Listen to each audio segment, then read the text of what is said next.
Picture this. You walk into a grocery store, head over to the wine aisle, and grab a bottle that costs less than a sandwich. The label looks classy. Maybe there's a vineyard on the front. Maybe a fancy French-sounding name. It feels like you just scored a deal. But here is the uncomfortable truth.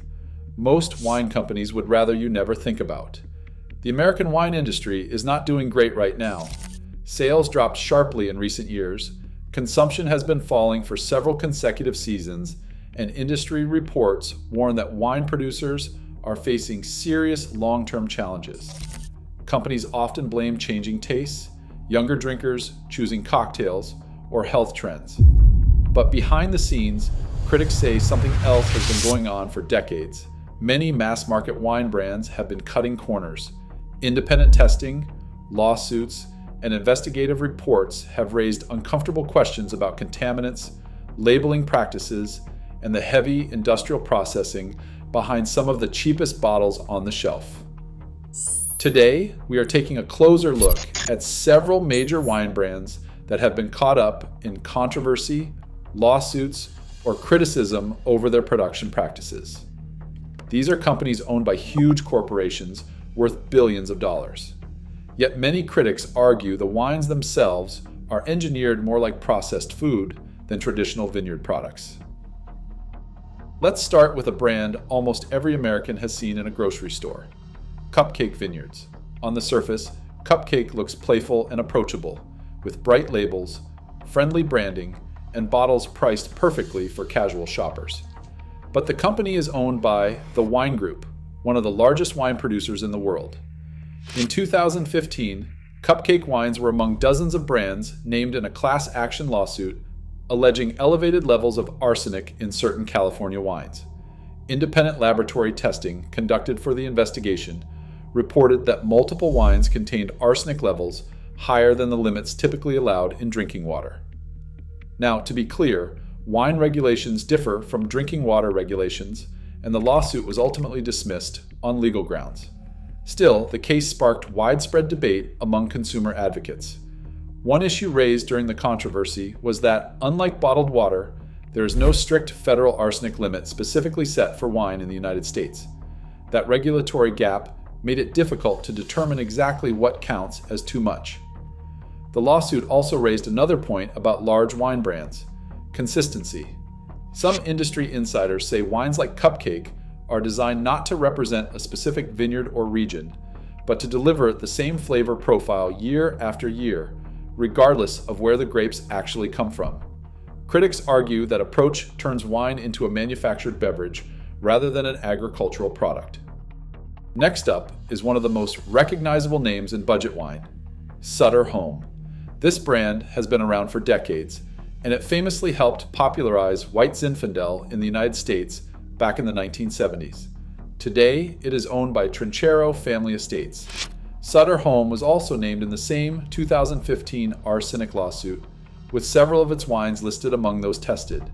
The case did not result in findings of wrongdoing, but it highlighted how little the average wine drinker actually knows about what is inside a bottle. Wine labeling laws in the United States are surprisingly limited compared to other foods. There are dozens of additives approved for use during wine production, including stabilizers, preservatives, and processing aids. Most of them never appear on the label. Some are used only during fermentation and removed later, but others may remain in small amounts. Many consumers assume wine contains nothing but fermented grapes. In reality, large-scale commercial production can involve a long list of technical adjustments designed to control flavor, acidity, color, and shelf life. Moving up the list brings us to a historic brand with deep roots in American winemaking: Beringer. Founded in the 19th century, Beringer markets itself as a premium Napa Valley heritage label. Today, it is owned by Treasury Wine Estates, a multinational company that operates vineyards across several continents. Beringer wines were also mentioned in the arsenic controversy, and separate testing by consumer advocacy groups later reported traces of glyphosate in some wine samples. Glyphosate is the active ingredient in the herbicide Roundup, and it has been the subject of intense scientific debate. Some international agencies classify it as a probable carcinogen, while regulators in other countries maintain that approved levels are safe. The amounts detected in wine testing were well below environmental limits, but the discovery fueled broader concerns about pesticide use in vineyards. Critics argue that when people are exposed to small amounts of chemicals from multiple food sources every day, the cumulative effect deserves more attention. Whether those concerns are justified remains debated among scientists, but they have certainly changed how some consumers think about wine production. Now let us talk about one of the most dominant brands in the entire American market, Barefoot Wine. Barefoot sells millions of cases every year and has become the best-selling wine label in the United States. The brand is owned by E&J Gallo Winery, the largest wine producer in the world. Barefoot has also appeared in discussions around arsenic testing and glyphosate research. But beyond contamination concerns, critics frequently point to the industrial scale of production. When a company produces wine at such enormous volumes, maintaining a consistent taste often requires blending grapes from multiple regions and adjusting the final product using approved additives. Another detail that sometimes surprises consumers is that many wines are not technically vegan. During production, winemakers may use substances like egg whites, gelatin, or fish-derived proteins as fining agents to clarify the wine. These ingredients are typically removed before bottling, but they are not always disclosed on labels. For strict vegans, that can come as an unexpected discovery. Next, we arrive at a wine famous for its shockingly low price, Charles Shaw. Often nicknamed $2 Chuck, this wine has sold hundreds of millions of bottles through the grocery chain Trader Joe's. The wine itself is produced by Bronco Wine Company. How can wine cost just a few dollars? The answer is efficiency. Large vineyards, machine harvesting, lightweight bottles, and alternative aging techniques such as oak chips instead of expensive oak barrels all help reduce production costs. None of these practices are illegal or unusual in mass market wine, but critics say they illustrate how far the product can drift from traditional winemaking methods. Charles Shaw was also mentioned in the arsenic lawsuit, reflecting how widespread the issue appeared across many inexpensive California wines at the time. Moving on brings us to the boxed wine giant Franzia. Boxed wine has exploded in popularity thanks to its convenience and value. Franzia, owned by the wine group, sells enormous volumes each year. During an arsenic investigation, one Franzia variety reportedly showed among the highest readings in the testing sample. Supporters of the brand point out that boxed wine technology actually protects wine from oxygen better than many bottles once opened. Critics, however, argue that ultra-cheap bulk wine may rely more heavily on additives and blending to maintain flavor stability during storage. Near the top of the list is a brand that looks sophisticated on the shelf, Apothic. Dark bottles, mysterious labels, and names like Apothic Red give the impression of premium craftsmanship. But some wine critics have been harsh in their reviews, arguing the wine contains unusually high residual sugar levels compared with traditional dry red wines. Residual sugar simply means some natural grape sugar remains after fermentation. In small amounts, it can balance acidity and enhance flavor.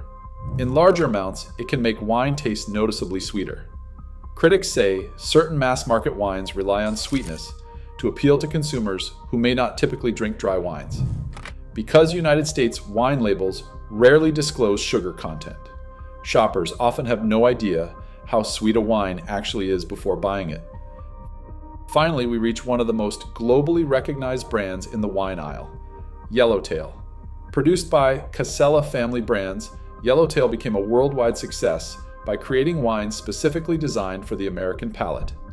Industry analysts often point to Yellowtail as one of the brands that popularized slightly sweeter, easy drinking wines marketed as dry. This strategy helped introduce millions of consumers to wine, but critics say it also shifted expectations towards sweeter flavors and heavily engineered consistency. Because wine labels do not require detailed nutrition panels or ingredient lists in the United States, many drinkers simply assume all wines are similar in composition. In reality, the differences between a small batch vineyard wine and a mass-produced supermarket bottle can be enormous. So how can consumers navigate the wine aisle more confidently? Experts suggest a few practical tips. Look for wines that list specific vineyard locations rather than generic regions. Research producers who publish detailed information about farming practices and sugar levels. Consider certifications like organic or biodynamic if pesticide exposure is a concern. And most importantly, pay attention to taste. If a wine labeled dry tastes surprisingly sweet, it may contain more residual sugar than expected. The goal is not to avoid wine altogether. Wine has been enjoyed for thousands of years and remains one of the world's most fascinating agricultural products. But like many modern foods, the mass market version can sometimes look very different from the traditional craft behind it. As the wine industry faces declining sales and shifting consumer preferences, transparency may become one of the most important factors shaping its future. Because at the end of the day, the most valuable thing in any bottle is not the brand name or the price tag. It is trust, and that is something no label can fake forever.